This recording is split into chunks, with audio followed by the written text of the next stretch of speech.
All right, everybody, how are you doing? It's Friday. This is the Mission Command podcast. There's people maybe coming on, okay, but I had my special guest that I was wanting to come on and specifically talk about this topic. She's down with she's sick, been sick for a couple days, and she's got a sore throat, so she can't really talk. So I'm hoping somebody comes on so we can have some back and forth. We're going to talk about how to consciously control the collective subconscious. What is that, right? So I have been a Toastmaster since like 1994. And I knew I was going to get out of the Navy. And I was writing a newsletter, Bad News, Boxers Against Drugs News, and I was, sharing leadership and analogies that I learned in the SEAL teams and from boxing. And somebody suggested I go to schools and talk to kids, and I'm like, and so somebody told me about Toastmasters, and I went to Toastmasters and I got hooked right away. I saw the undercurrent of leadership, and I saw the just how amazing these speakers were. This guy was they were having their tryouts for the speech contest, and this guy gave an incredible talk on how Francis Scott Key came up with the words for the national anthem, the Star Spangled Banner, and that just, man, that was it, right? And so then, and I had been a member of many clubs. I had gone through their basic manual, the first 10 speeches, several times. And I ended up moving to the Rio Grande Valley, and I signed up for the John Maxwell Speakers Club. It was like they're running a pilot program for that. And Bridget and Ryan Krause ran it, and they were the South Texas lead for the John Maxwell International Organization. And it was it was amazing training. It was teaching you how to use your microphone, speak with a microphone, get to the point, be brief, right? And she did a mastermind on this book. The same guy that wrote Think and Grow Rich, Napoleon Hill, and Outwitting the Devil. All right, and in that mastermind, I learned about this collective subconscious, the hypnotic rhythm. Okay, like commercials. There's a perfect example was the Wendy's commercial. Where's the beef? Right, that commercial hasn't run for 20 years, but you still know what I'm talking about with that commercial. Okay, and they get these jingles that just stay in your head all day, right? And then there's something called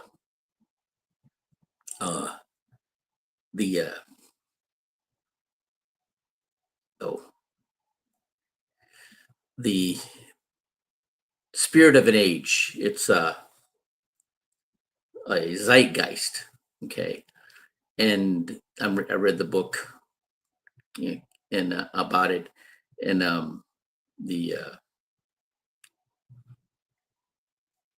and it's talking about Coco Chanel, right?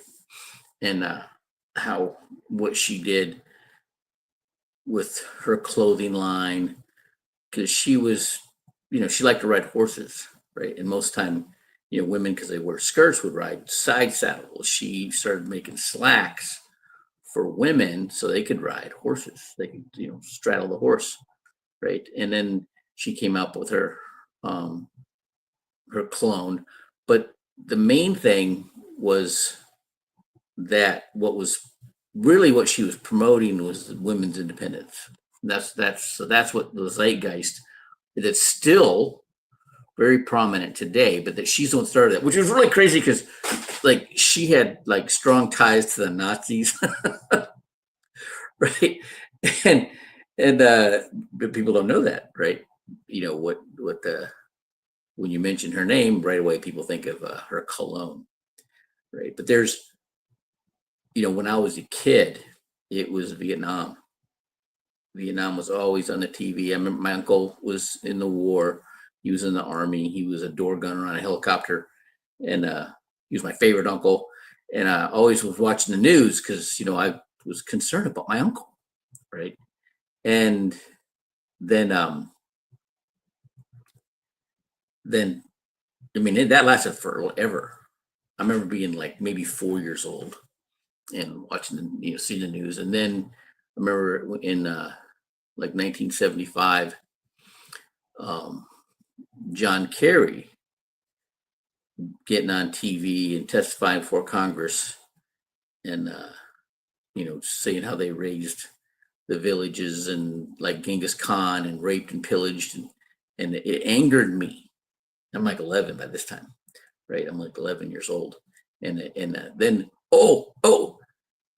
when I found out I wasn't even involved in politics, didn't vote, probably didn't vote until I was like um, 30 years old, and the but when I saw that he was running for president, I'm like, there ain't no way that guy's going to be my president. All right. And so I looked up, this is back before the internet, right?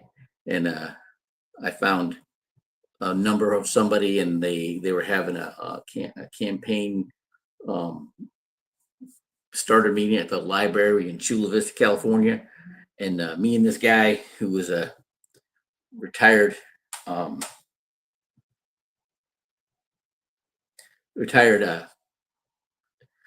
Navy intel officer and worked for the FBI. We would team up and walk the precincts, the Democrat and the independent precincts, right?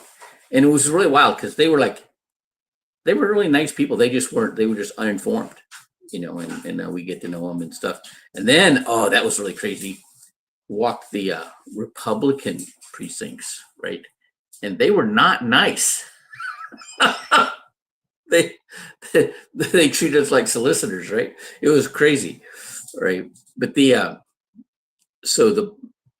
had been different. There was the Vietnam War, and then there was after that was Watergate, right? And then after that was the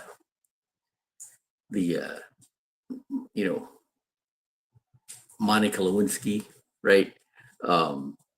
Then after that, there was September 11th, right? And that still has an effect on us today. Because of that situation has it carried on to us for today, right? So there's things that happen. Now what's going on in Iran, right? These type of events stay with us, okay, and they affect us, right? So then there's all kinds of those. There's these jingles that you hear on, commercials. There's certain songs on the radio. There's things that steer us in a direction. Now, let me tell you, I had been in the SEAL teams for about 6 years, and a little over 6 years. And I came to find out that Jim Fowler from Mutual Omaha's Wild Kingdom was a UDT frogman. He was he went through Bud's training. This is before the SEAL teams, but he was a UDT frogman. And then the same thing with the cartoon Johnny Quest. Johnny Quest's bodyguard, Race Bannon, was written into the story to be a World War II frogman. All right. And then I'm like, oh, and then Lloyd Bridges from Sea Hunt. I used to watch that, was a UDT frogman.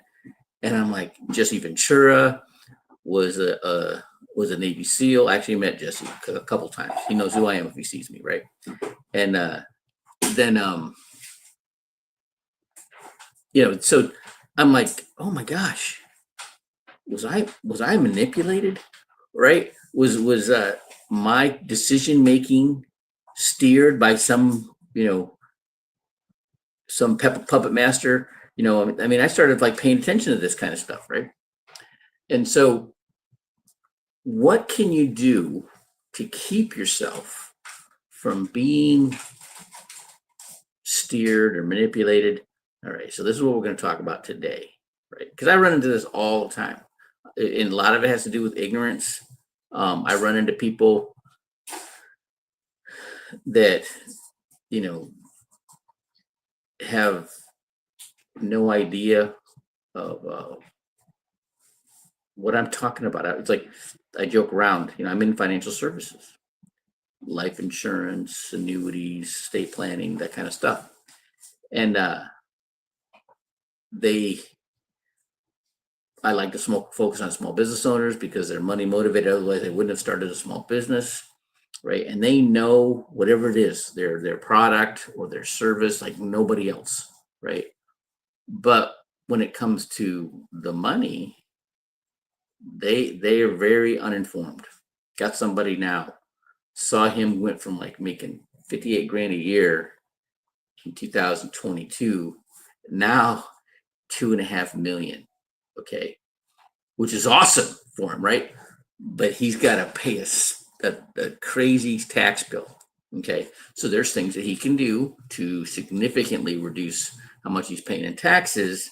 But down the road, when he gets older and he needs the money the most, he's going to get hit with taxes. So we got a strategy I'm putting together for him to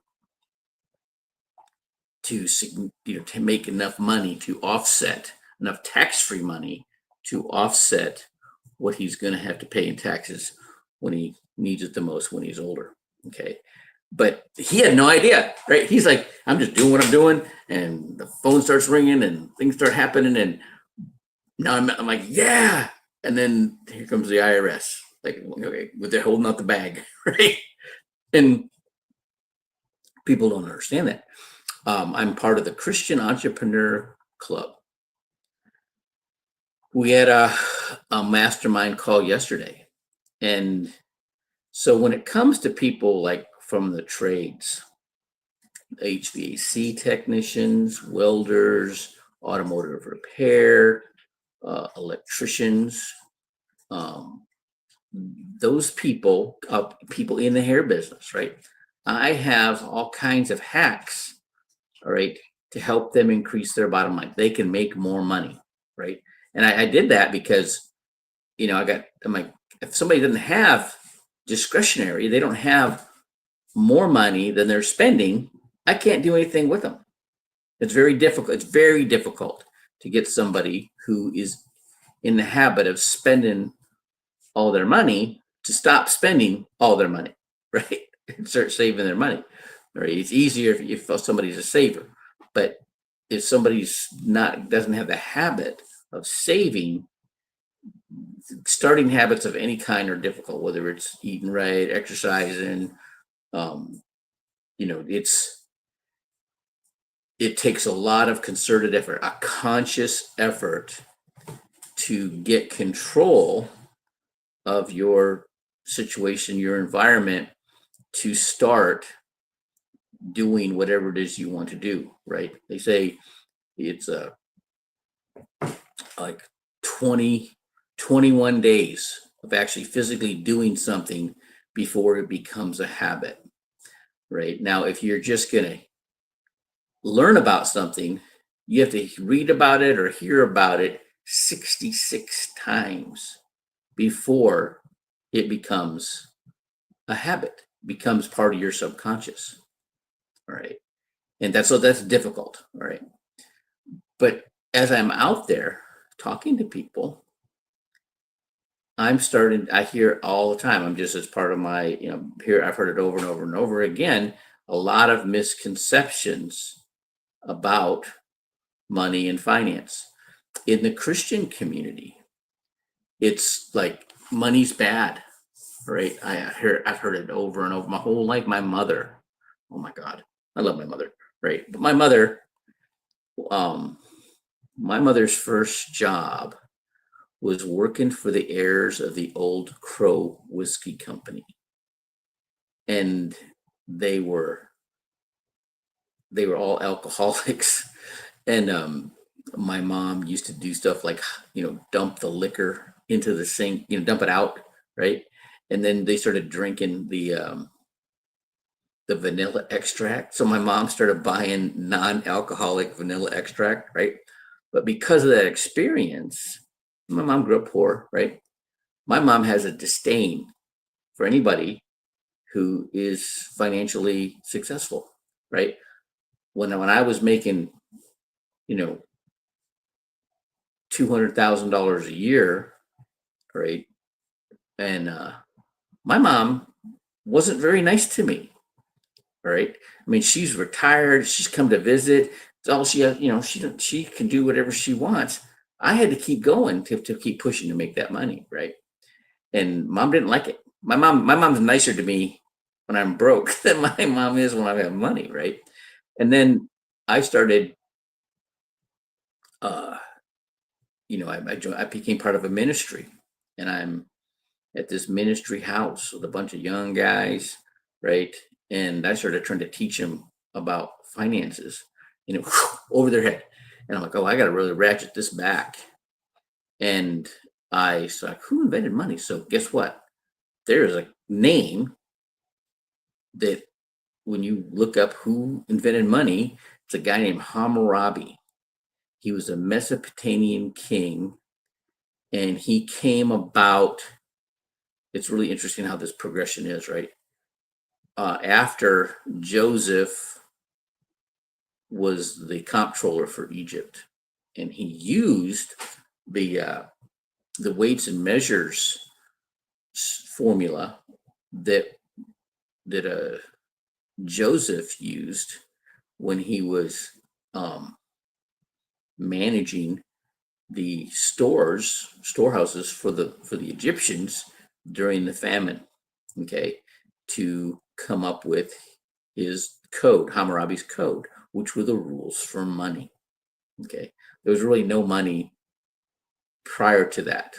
Okay, what happened is he was at a little country between four big countries, Mesopotamia, and he was collecting tariffs from the bigger countries that were going across his country, trading with each other. And then when he was building up his military, and would they would conquer an enemy, they would pillage them and get the booty, which would be gold and silver. And some units had more money than others, and so the leadership was like, okay, turn it all into us. They melted it all down and put their unit insignia on it, made these coins and called them shekels, and that's there to distribute them. And then Hammurabi's like, that's a good idea. Turn it all into me, right? And then that's how he came up with the rules to administer the shekels, that money, right? Now, which is really wild, is later on when Moses wrote his 613 Mosaic laws, and you read the laws of Moses, and you read Hammurabi's code, it's like, oh, this is the same writer, right? What he did, he just replaced the shekels for animal sacrifices. Why do you do that?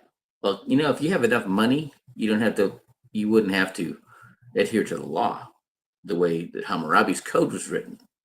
Okay, so with the animal sacrifice, it the blood of the animals got them reminiscent about the Passover with the blood of the lamb over the doorway, which was, make them reflect to think about God and how God saved them and delivered them out of Egypt. Okay, so this goes progresses, right? It's a very interesting how a lot of the rules in Hammurabi's code still are in our laws today. Okay, so this is this whole so the collective subconscious, the when you read in Think and Grow Rich, something that Napoleon Hill talks about is setting up your mastermind. Okay, and so he had, successful people, and from history, Benjamin Franklin, Thomas Edison, um, Henry Ford, right? And he knew them either from reading books or actually knowing them personally. And whenever he had a major decision, he would have an imaginary council meeting with those advisors, right? And 9 times out of 10, the decision he would come up with would be 180 degrees from what everybody else would. Okay. So I'm like, oh, let me try that, right? And this is really wild. So I used to read all kinds of books about Davy Crockett, Daniel Boone, Kit Carson. Daniel Boone wrote a whole bunch of books, and or they were written about him, right? And a lot of them go into great detail of how to skin a bear, how to dress out a bear, right?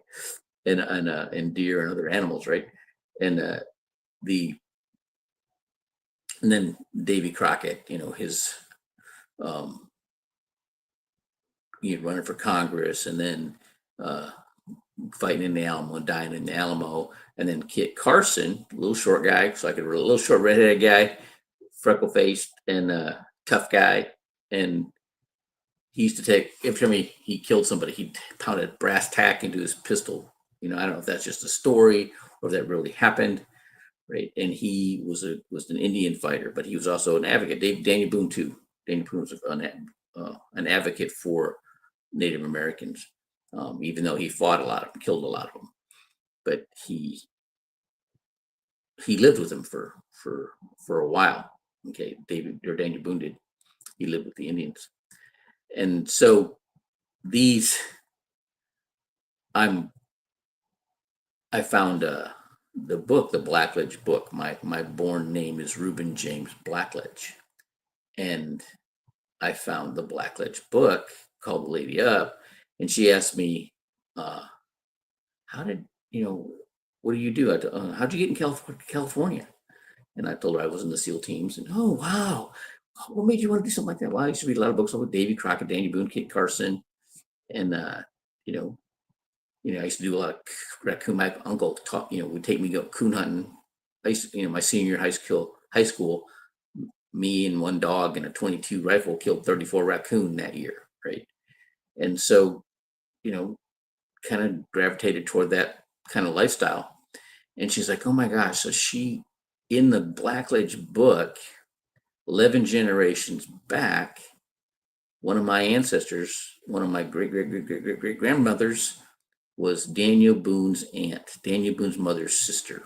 So Daniel Boone and I have the same, and then traced it even further back, a guy named Stephen Hopkins who came over on the Mayflower, and in his lineage were like, 5 signers of the Declaration of Independence, right? So I got a little bit of relationship with Benjamin Franklin and Samuel Adams, that actually are in my bloodline. Isn't that crazy? Crazy, right? So there's all these influences. There's hereditary influences. There's association through your family upbringing and how your your habits that you get created throughout your life, right? You don't even think about. You do things a certain way because that's what you did. There's a story about the honey baked ham, right? There's a family reunion or Thanksgiving dinner, and all the families together, and the youngest girl's like watching her mom, cut the ends off the ham before she stuck it in the oven. She said, Mom, why do you cut the ends off the ham? She goes, well, your grandma did it, and so I do like she did it. Why don't you go ask her? So she goes in the living room, and Grandma's there, and she's like, Grandma, why do you cut the ends off the ham? And she's like, well, I did it because your great grandmother did it. And well, why did she do that? Well, I don't know, but she's here. And so she's out in the back patio in a wheelchair, and little girl's like, great grandma, why do you cut the ends off the ham?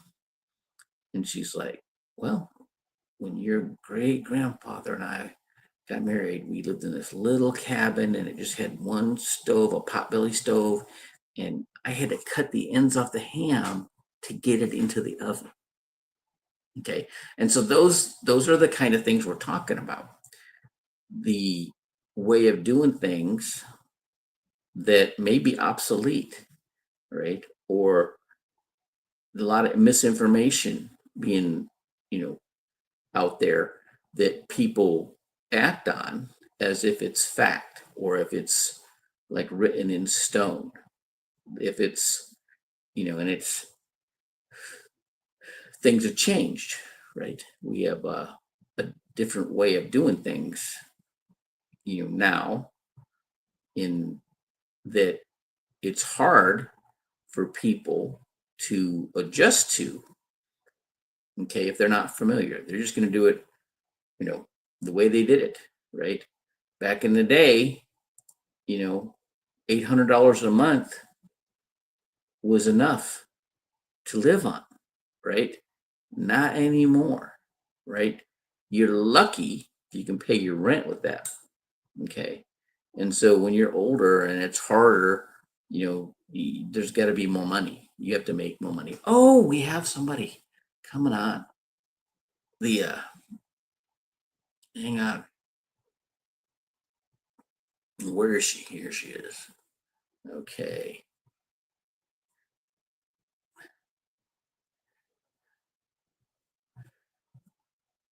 Hello.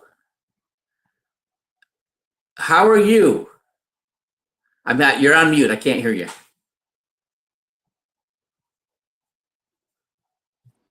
Hello, how are you? There you go, sir.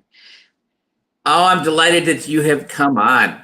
All right. So I just talked for half an hour about the Yes, collect how to get control of the collective subconscious. Do you know what that is?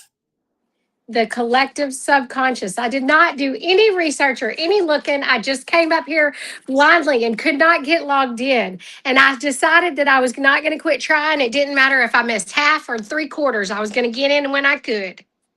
Well, you're a good one to have on for this. Okay.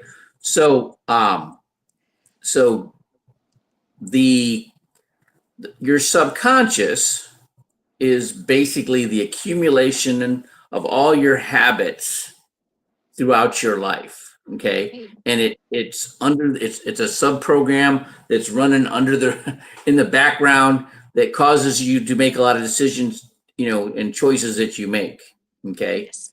And then there's this collective subconscious, which is everybody else, doing that. And then you're being covertly influenced by what you see on television, the programming, the Yes. advertising, the what's on the music on the radio, all these things.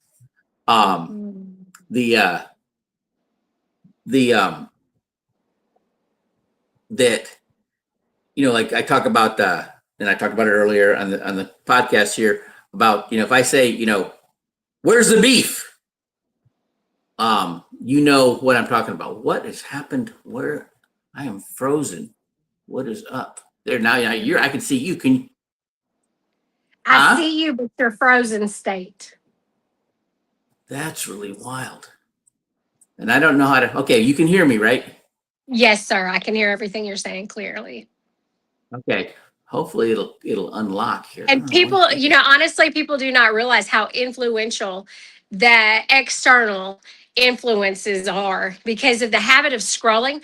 Like the average American is somewhere between 20 to 40 hours a week on scrolling.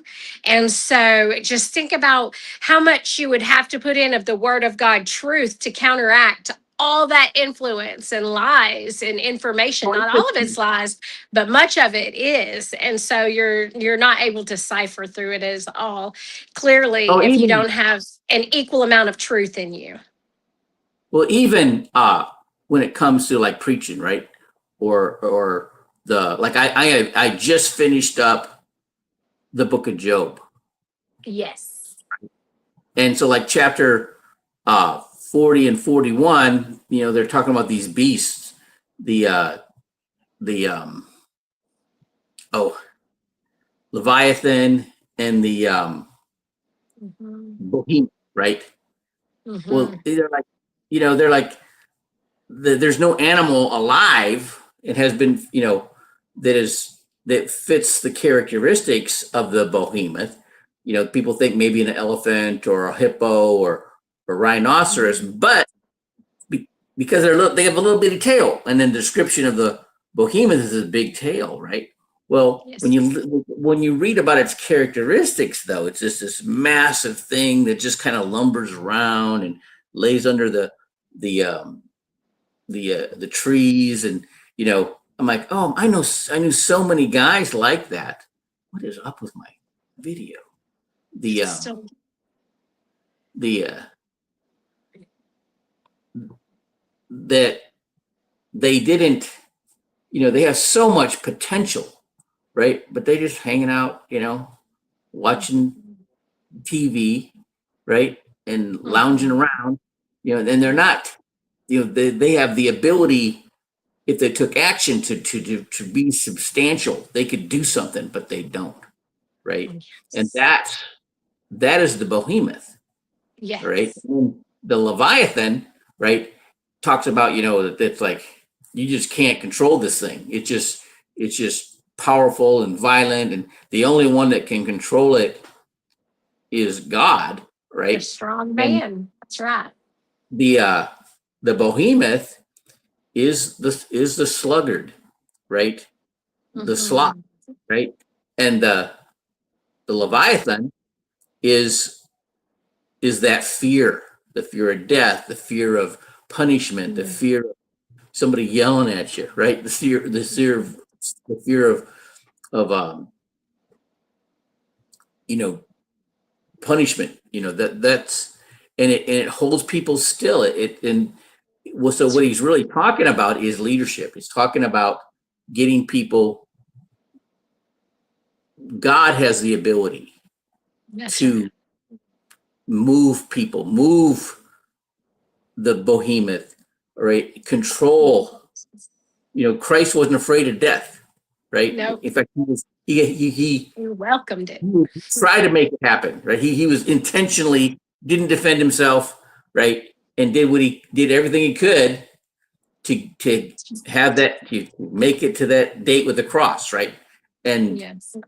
so when you take that fear away from somebody, when somebody takes that, doesn't have that fear, they're dangerous. They're That's very right. dangerous. That's Right? right. That's And right. so part of what I was talking about is how to get control, consciously control the subconscious, the collective subconscious. Was we talk about a mastermind, okay? Mhm. And Yes. there's a book out, Napoleon Hill wrote, Outwitting the Devil, and Yeah. he The talks mind of about, Christ. right. Well, he talks about how to set up a mastermind, okay? And then he had, and I was talking about this right when you came on, okay? Having he had people, the George Washington, uh, Thomas Jefferson, Benjamin Franklin, uh, Mhm. these people, this is the wildest thing, right? That were renowned good decision makers, right? So when he had a Mhm. difficult, he would have an imaginary council meeting, his table of advisors in his mind. He would bring that question to them, and 99% of the time, what he would decide based on their what he knew about them and how they made their decisions, his choice of his decision would be 180 degrees different than the rest of society. Mhm. Okay. And then so I'm like, oh, I'm going to try that, right? And so when I Good was a idea. kid, I used to read a lot about Davy Crockett, Daniel Boone, Kit Carson, right? I've read every book ever written by J. Paul Getty like 4 times, right? And so I'm doing this, right? Well, come to find out, long story short, I'm actually related to Daniel Boone, right? 11 generations back, one of my great great great great great great grandmothers was Daniel Boone's mother's sister, Daniel Boone's aunt. Okay, That's wow. and then even further back with Genetics. them, there was a guy named Stephen Hopkins. He came over on the Mayflower. He was the great grandson of King Edward IV, and through him, I'm also have related to Benjamin Franklin and Samuel Adams. Isn't that crazy? Right? That is Just wild. right. And so then the like Synergy. my oldest son knows it. I didn't know this growing up. My oldest son knows that. So in the back of his mind, right, he's the heir to the king of heir to the throne of England in his mind, right? Understanding, right? Yes. But it makes a huge difference, right? And then Yes. I became It does. It so I does. started trying to put together my own table, council of advisors. And in it, I had Davy Crockett, Daniel Boone, Kit Carson, Oh Jack yeah. Dempsey, J. Paul Getty, and Theodore Roosevelt. Okay, Ooh. who I'm also related to. All right, in it is in my family tree, right? And then, well, in my mind, having the first like meeting of these imaginary council of advisors, Kit Carson and Jack Dempsey didn't get along. They were very contentious to each other, right? In my mind, right? And now Davy Crockett, Daniel Boone, Kit Carson, they were like like peas in a pod. They all got together great. And the same thing with J. Paul Getty and Theodore Roosevelt. Okay, and then I read the biography of J. Paul Getty called "As I See It," right, and had no idea about this before I did this, right? But J. Paul Getty and Jack Dempsey were best friends. That's wow. And the first $1 million That's wow. that Jack Dempsey ever made wasn't in boxing, but it was in the restaurant business, in a business that J. Paul Getty set up for him. Isn't that crazy? Business. Isn't that wild, right? And It's then yes. No also, coincidences. right. So they were yeah, just wild how that happens, right? So when you are trying to get that you want to make sure that you're being influenced correctly, right? That's right.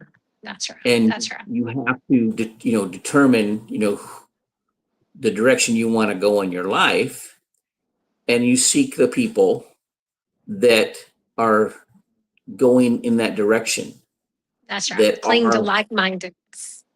right, and Yes. that's who you have. And you do whatever you do, what you have a meeting with them, you know whatever, once a month or once a week or whatever, right? And they Yes. can. So part of I'm part of the Christian Entrepreneur Club. and we had a mastermind meeting yesterday. And it was hard for me because the businesses, there's a lady who's an author, another one's a consultant for women who basically they have to change their identity because now their kids they've been a mom for 20 years, and now their kids are grown and out of the house, and maybe their husband died, or they've left them, they're by themselves. They have to reinvent themselves, right? So that's her purpose. Okay. And then other people a lot of people, an AI consultant, right? Now I use AI a lot to do videos. I use AI a lot to do my social media promotions for my business. Okay. Um, there's I have conversations with Copilot and Marbleism, right? About Yes. stuff, right? Like I can through that reference bouncing back, I can trace the connection from Joseph in Genesis and his weights and measures for when he was the comptroller and having to administer the storehouses for the whole region during the famine. Yes. That those weights and measures Hammurabi used when he wrote Hammurabi's code. Wow. And then when you look at the 613 laws of Moses, and you read it and you read Hammurabi's code, you're like, oh, this is the same thing, right? This is and what he did was what Moses did was replace the penalty in shekels. Because if you have enough money, you can break the law you want because you have enough, right? Because Yep. the way his law was written. So Moses replaced it with the animal sacrifices, and the blood of the animals would be reminiscent of the blood of the lamb over the doorway during the Passover, which would bring them back to thinking about God. And that's what he did that. Okay. But I was talking about the zeitgeist. Do you know what that is? Yes, the zeitgeist. You can refresh me though, because I'm not going to say that I know but I have it written down in my notes somewhere. That was one of the words. A lot of the influence of your videos have led me to research a lot. So I've have a lot of things in notes. But yes, that's something that has been, but I can't remember exactly. So you go ahead and refresh my memory though. Well, it's the spirit of an age. Okay. Age, the And spirit of the age. That's right. Zeitgeist is what we just talked about a couple of weeks back. That's why it's written down, because that was a newer one. But yes, I love your videos, and they give me nuggets to go dig further. And so anyone who has,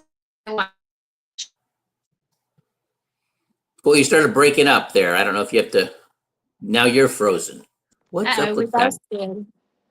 Now you're going. You're okay now. All right. So you've got it. So it's the We spirit of both an age. did for a split second. Okay. Yeah. So Yes, spirit of the age. right.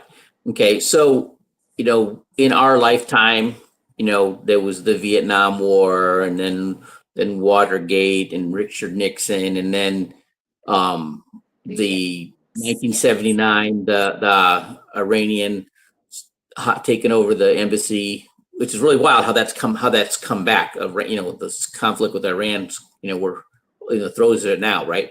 And it's a And Malay. carryover from that time, right? And that's really one of the reasons I joined the military was when that happened. That was in like 11th grade in high school when that happened, and it angered me. And I'm like, I'm going to join the military and get some respect for our country, which just sounds really naive, but there was enough of us that thought Yes, that that's right. joined the military, and a lot happened Make a difference. with those people. Those were the guys that formed SEAL Team 6. Those were the guys, that special operations, Delta Force and all that came out of that. That was Right. right. And now you're seeing, what's happening with what's going on right now is a continuation of what happened way, back in 1979. Crazy, right? But there's also been with Yes. September 11th, right? There's Mhm. still every time you go to an airport, right? The reason that we have to check our Yeah. bags the way and take your shoes off and your belt off and Take our everything. shoes off. Yes.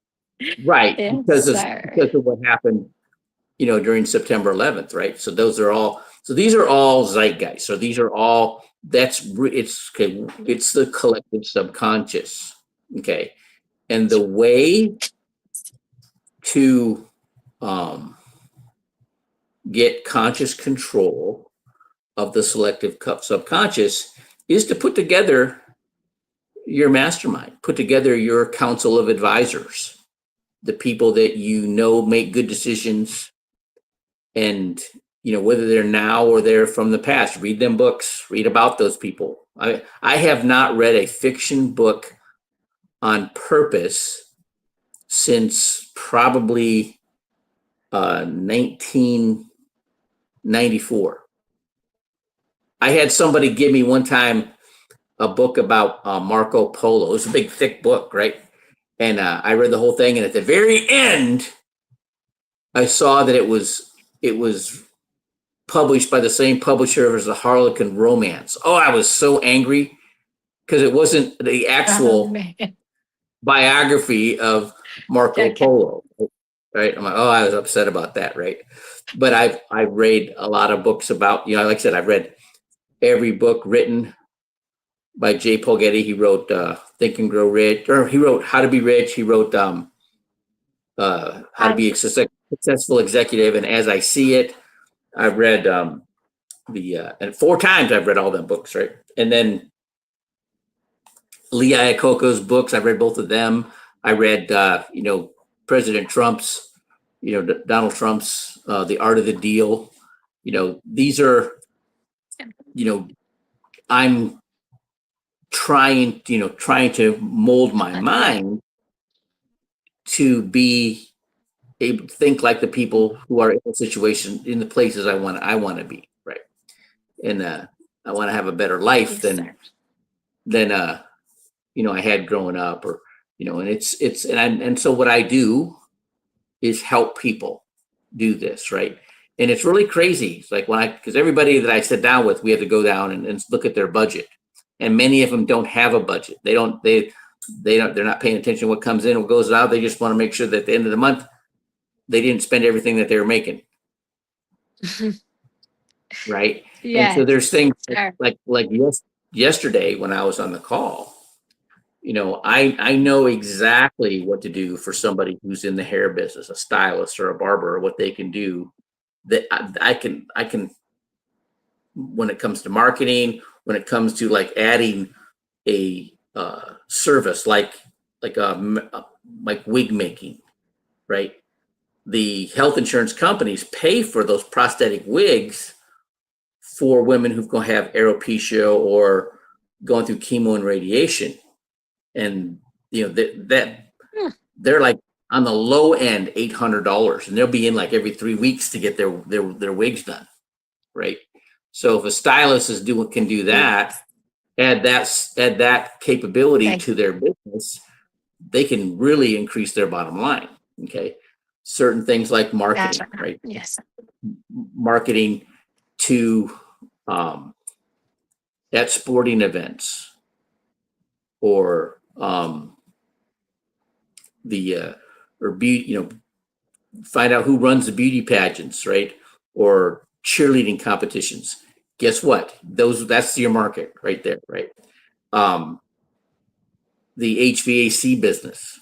Okay, you get certified to do inspections, right? You can double your income on a part-time basis in the HVAC business if you do that.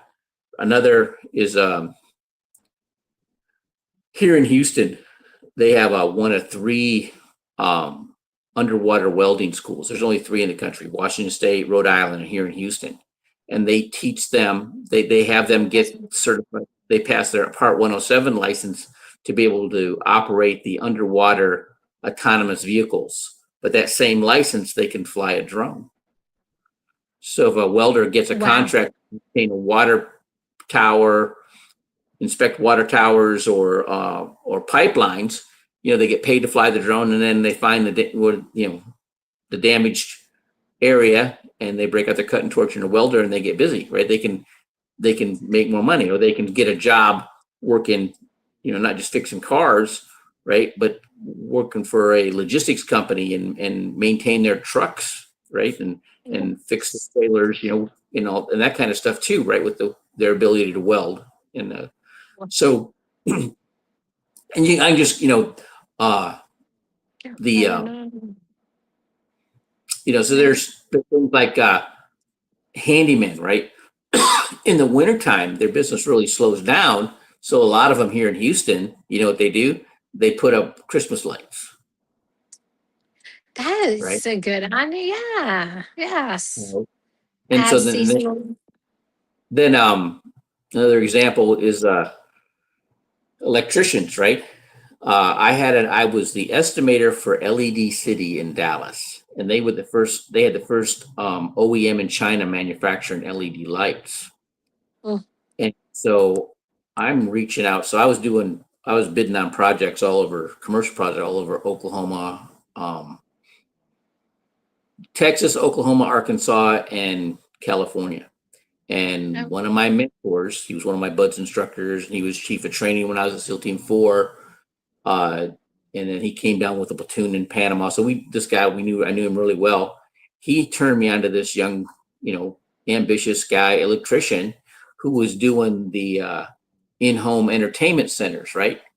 So I turned him on to LED City because of they had this digital signage or the digital video wall technology. So he just went yes. to past clients that he set up their big flat screen TV in their living room, right? Now they got a video wall, a digital video wall that they're watching. So they got like an in-home movie theater, right? And so Yeah. there's another guy. He has started the Veterans Franchise Board, and he has like 30 different franchise companies. He likes the veteran community. There's one of them called the Quick Mount Heroes Initiative, and it's mounting, it's setting up entertainment centers in businesses and homes. And like if you go to a coffee shop, there'll be like 4 flat screen TVs just rotating their ads for their Mhm. coffee or their mugs or their T-shirts or whatever, right? And Yeah. I like to go to Black Rifle coffee shop, right? And so they got, there's like several of them, and they all got like 4 flat screens. So if you mount 4 flat screens a day, 5 days a week, your take home is like $7,500 a month. Yeah. If one 10 by 20 digital video wall in a church or an event center or a sports bar, you'll double your income. That's wild. And Yeah. it's That's the basically move of the technology. same strategy, right? And so Yeah. listening to people and what they do for their business, I try to, guide them, and maybe there may be another additional service they can add to make additional money. So now they have discretionary. Now I can help them start saving for their retirement, right? Yes. And then other things like, um, like if you're making like $900,000 a year, you can max out your contributions to your Hmm. 401k, which is $77,000 a year, your profit sharing, which is like $76,000 a year on top of that, and then the cash balance strategy. So depending on how old you are, depends on how much you can put away. But I got a guy now who's like 57 and or 53. He's 53 years old, right? And he makes like 2.5 million a year, and he can he I by maximizing his deferred plans, he can save $170,000 a year in taxes. Now, down the That's so road, funny. when he's 73 and he has to take his mandatory distributions, they're going to be between 350 to $415,000 a year, and his tax bill will be between 110 and $150,000 a year. Okay. And so setting him up, taking some of that tax savings, some of that $170,000 tax savings, like $60,000 a year, putting into a tax advantage vehicle, he will have enough tax advantage and tax-free income to offset his tax bill at age 73. Okay, so that's the Yes. kind of stuff that I do, right? So it's quality. Yes. It's a quality problem, but it's getting somebody to that point. There's an advisor. He has I have a banner, on my website for him.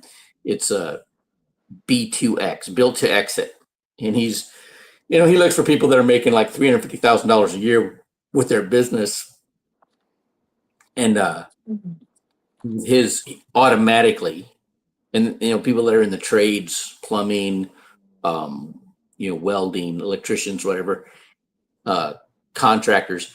He has clients already just by bringing him on as a consultant. He can get their business to pop up to like $750,000 a year, and then when that happens, he's got equity investors that would invest in their businesses. And so the trick is getting people to that point. Now, for me, Yes. it's just getting. I started looking into this when I started like, okay, it's if somebody doesn't have enough money, it's really difficult for me to do anything with them, right? Yes. And so, and it's easier to talk to somebody about how to make more money than it is and how to spend less. Yes. True story. True story. Yes, Right. sir. So so based on the reason for this. I had somebody on that knows a lot about the this collective subconscious and the hypnotic rhythm and all this stuff that you know is holds people back. It's so Yes. like like talking about the behemoth and the leviathan, right? There's that just laziness or and all Yes. I've laziness. reviewed that spirit lately. It's fear in disguise. It's Yes. fear of failure. It's fear of doing something wrong or wasting your time that keeps you from actually doing something that's actually going to produce, right? And Yes. then there's that fear of death or that fear of bankruptcy or that fear of failure, right? And it's like, once I lost 10 of my first 12 fights. And I started winning when I gained the attitude of like, I don't care who gets the trophy. I'm just whipping somebody's butt. And then I started winning. Then I started winning, right? And it's having taken, and it sounds reckless. Okay. Yes, but it's freeing. There's something about walking by faith and not by sight.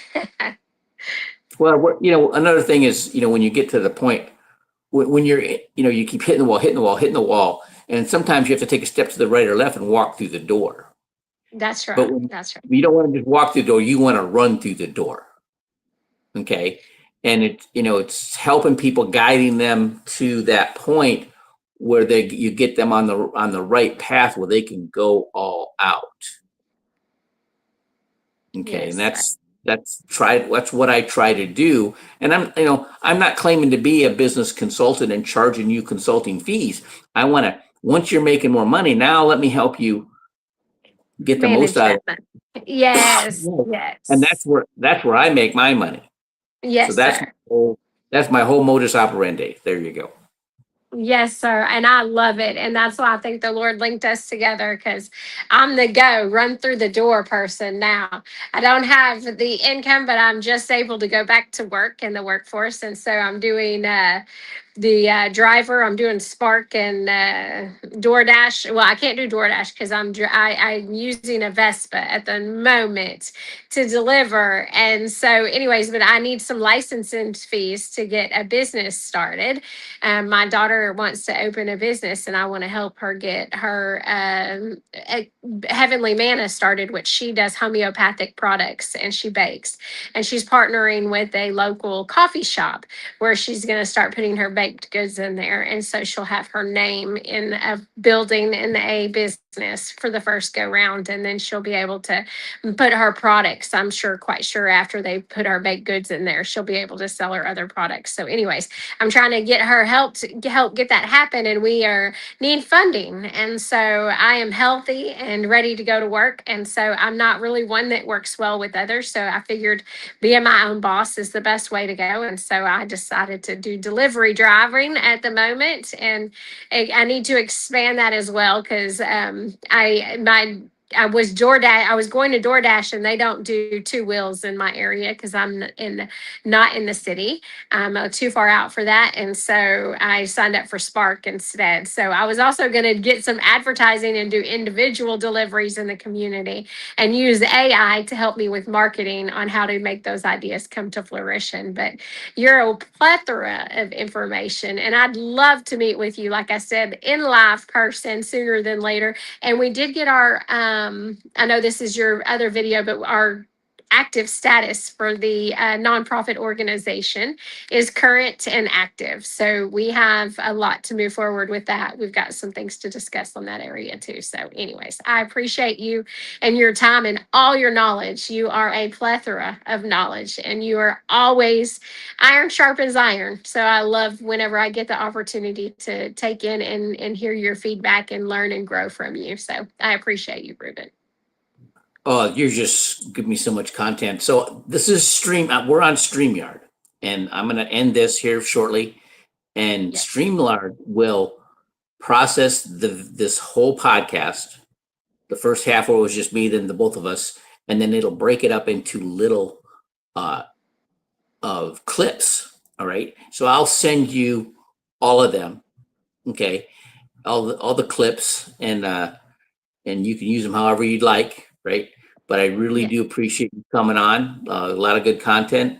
And I'd like to talk to you about what your daughter's doing, and of course more about with the nonprofit. So, all right. Well, Yes. thank you so much for coming on. You made this podcast. Thank you. You're awesome. And keep the good work. Keep contending for the faith, and righteousness is the pursuit. You can't go wrong when you do what's right, because it's the right thing to do. All right. Have a great day. You too. God bless. Bye.